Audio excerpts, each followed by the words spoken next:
नमस्कार दोस्तों। आज हम अयातुल्लाह अली खामनेई की मौत की पूरी जानकारी विस्तृत से जानेंगे, जो कि ईरान का सुप्रीम लीडर थे और उनकी मौत 28 फरवरी 2026 की रात को हुई। अमेरिका और इजराइल के संयुक्त बड़े हवाई हमलों में ईरानी राज्य मीडिया ने 1 मार्च 2026 को मौत की आधिकारिक पुष्टि की और उनकी उम्र इस समय 86 वर्ष की थी। हमला तेहरान में उनके मुख्य कंपाउंड पर हुआ, जहां वे मीटिंग कर रहे थे, और ईरान ने 40 दिनों का राष्ट्रीय मातम घोषित किया है। यह हमला बहुत बड़े पैमाने पर था, जिसमें अमेरिका और इजराइल ने तेहरान समेत कई सरकारी परमाणु और आईआरजीसी से जुड़े ठिकानों पर मिसाइलें दागी, और खामनेई का कंपाउंड मुख्य लक्ष्य था, जिसमें सैटेलाइट इमेज से काला धुआं और भारी क्षति दिखी। अमेरिकी राष्ट्रपति डोनाल्ड ट्रंप ने ट्रुथ सोशल पर मौत की पुष्टि की और कहा कि यह रिजीम चेंज का हिस्सा है, जबकि इजरायली प्रधानमंत्री बेंजामिन नेतन्याहू ने कहा कि हमला सटीक था, आईडीएफ की खुफिया जानकारी पर आधारित और कई उच्च अधिकारी मारे गए। हमले में कई वरिष्ठ अधिकारी, आईआरजीसी कमांडर और खामनेई के कुछ परिवार सदस्य भी थे, जिसमें कुल 40 से ज़्यादा उच्च पदाधिकारी शामिल थे।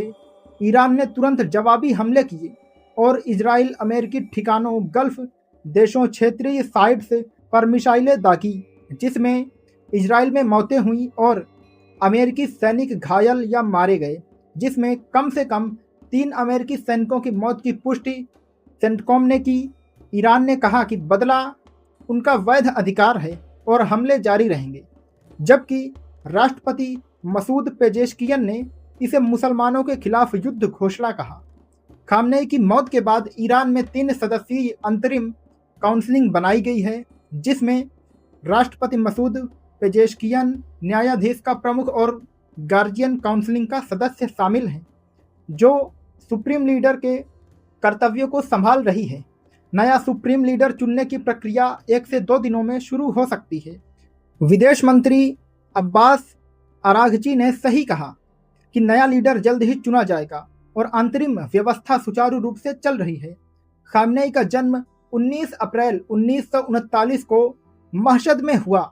वे शिया धार्मिक परिवार से थे।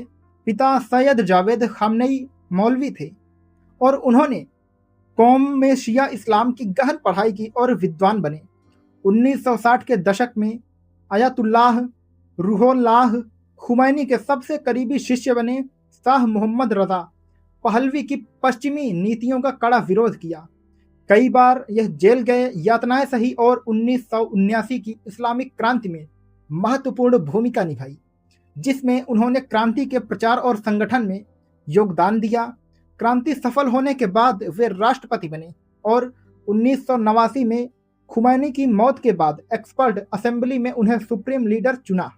36 साल तक सुप्रीम लीडर रहे और इस दौरान इस्लामिक रिवोल्यूशनरी गार्ड आईआरजीसी को बहुत मजबूत और शक्तिशाली बनाया, जो क्रांति की रक्षा और क्षेत्रीय ऑपरेशंस का मुख्य केंद्र बना। मिडिल ईस्ट में शिया प्रभाव बढ़ाया, जिसमें लेबनान में हिजबुल्लाह को मजबूत समर्थन, यमन में हूती विद्रोहियों को हथियार और ट्रेनिंग, इराक में शिया मलेशिया को फंडिंग और निर्देश दिए।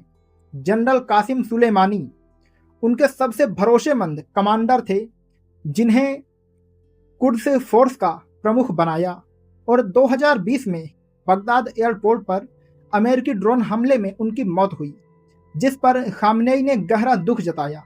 परमाणु कार्यक्रम को तेज किया, जिसके कारण अमेरिका, यूरोप और संयुक्त राष्ट्र से भारी पाबंदियां लगी।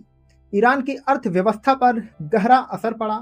महंगाई, बेरोजगारी, मुद्रा अवमूल्यन बढ़ा, जनता में असंतोष बढ़ा। 2009 में ग्रीन मूवमेंट हुआ, जिसमें चुनाव धांधली के आरोप पर लाखों लोग तेहरान और अन्य शहरों में सड़कों पर उतरे।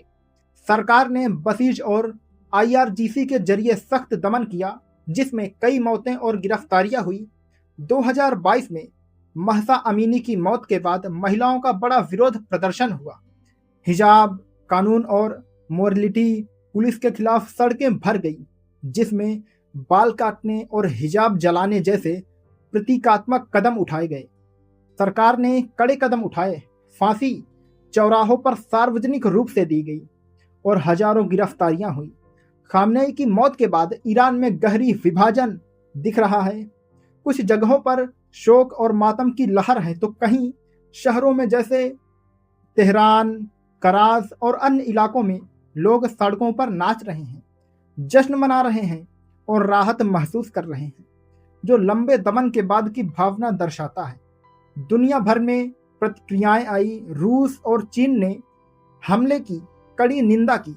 कुछ पश्चिमी देशों ने इसे क्षेत्रीय स्थिरता के लिए खतरा बताया, जबकि इजराइल और अमेरिका ने इसे सफल ऑपरेशन कहा। मिडिल ईस्ट की सुरक्षा और राजनीति पूरी तरह बदल सकती है। खामनेई ने ईरान को मजबूत क्षेत्रीय ताकत बनाया, शिया गलियारा बनाने का सपना आगे बढ़ाया और पश्चिमी देशों से कभी समझौता नहीं किया। लेकिन आंतरिक दमन, विरोध प्रदर्शनों को क्रूर सख्ती, आर्थिक पाबंदियों से जनता की तकलीफ और अलगाव से चुनौतियां भी बहुत बढ़ी। उनकी मौत 1979 की क्रांति के बाद ईरान का सबसे बड़ा संकट और बदलाव का मोड़ है। यह सारी जानकारी विश्वसनीय और वर्तमान समाचार स्रोतों से ली गई है, जैसे the guardian, अलजीरा, CNN, New York times, BBC, associated और विकिपीडिया से। जहां 28 फरवरी 2026 की घटना और 1 मार्च 2026 की पुष्टि दर्ज है। मौत की खबर ईरानी राज्य टीवी ब्रेकिंग न्यूज में आई, जिसमें एंकर रोते हुए शहादत की बात कही और सैटेलाइट इमेज से कंपाउंड की तबाही दिखी। ट्रंप ने इसे इतिहास का सबसे बड़ा कदम कहा और नेतन्याहू ने कहा कि ईरान की धमकी खत्म हो रही है। ईरान की आंतरिक काउंसलिंग अब देश चला रही है और नया लीडर चुनने के लिए एक्सपर्ट असेंबली बैठक जल्द हो सकती है। मौत के बाद तेहरान में कुछ इलाकों में विरोधी प्रदर्शनकारियों ने जश्न मनाया, जबकि समर्थकों ने मातम किया और सड़कों पर विरोध जताया। क्षेत्रीय प्रभाव में हिजबुल्लाह और हूती ने बदला लेने की बात कही, जबकि ईरान और सीरिया में शिया ग्रुप्स ने चेतावनी दी। अमेरिका ने कहा कि हमले जारी रह सकते हैं। अगर ईरान ने जवाब दिया तो और सख्त कदम उठाए जाएंगे। ईरान की अर्थव्यवस्था पहले से कमजोर थी। पाबंदियों से तेल निर्यात कम हुआ और अब युद्ध से और नुकसान हो रहा है। महिलाओं और युवाओं में पहले से असंतोष था, जो अब और भी ज्यादा बढ़ सकता है। खामनेई की विरासत विवादास्पद है। एक तरफ क्षेत्रीय शक्ति बनाने वाले के रूप में देखा जाता है, दूसरी तरफ दमन और अलगाव के लिए आलोचना भी होती है। उनकी मौत से ईरान में राजनीतिक बदलाव की संभावना बढ़ गई है। क्या कट्टरपंथ जारी रहेगा या सुधार आएगा, यह तो समय ही बताएगा। फिलहाल आज की वीडियो में इतना ही। अगर अभी तक आप लोगों ने हमारे इस चैनल को सब्सक्राइब ना किया हो तो सब्सक्राइब करके हमारे इस चैनल के सदस्य जरूर बने। जय हिंद, वंदे मातरम।